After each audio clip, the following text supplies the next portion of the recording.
বন্ধুরা সবাই কেমন আছো? ভালো আছো তো? দেখো আজকের আমরা দুপুরবেলা কি রান্না করেছি। দেখো ভাত, গরিব মানুষ ভাই, কম দামের চাল, রেশনের চালেরই ভাত খাই, ভাত করেছি। দেখো আমার বৌদি মুসুরির ডাল করেছে, এই যে পেঁয়াজ লঙ্কা ভেজেছে, আলু ভাতে মাখা হবে। আর ছোট ছোট চিংড়ি মাছ দিয়ে ওল দিয়ে আলু দিয়ে দেখো ঝোল হয়েছে। কালকেকার পোস্ত আছে। এই যে ভাই যতই সাহেবি সাজো না কেন, সাহেবি বানা খাও না কেন, সাহেবদেরই সাহেবি আনা মানায়, বাঙালিদের মানায় না। তো যতই বলো না কেন আমি এই খাবো ওই খাবো, ভাত ছাড়া কিছুই নেই। ভাত সবারই খেতে ইচ্ছা করে।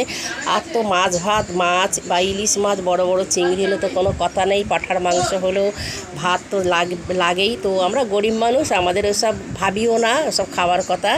তো আমাদের আলু সেদ্ধ ভাতই আর মুসুর ডালই ভালো। তো যে খায় আর কি তাদের কথা বলছি। তো বাঙালিরা কিন্তু যদি সাহেবিপানা সাজে তাহলে কিন্তু মানায় না। সাহেবদেরই সাজায়, আর বাঙালিদের ভাত মাছেই তারা বড়, তাদের ভাত মাছই ভালো। দেখো আমি শুধু ভাত দেখাচ্ছি, দেখো আমাদের ডাল ঝোল তরকারি। সবাই ভালো থেকো, সবাই খুব সুখে থেকো। দুপুরবেলা শুভ দুপুর।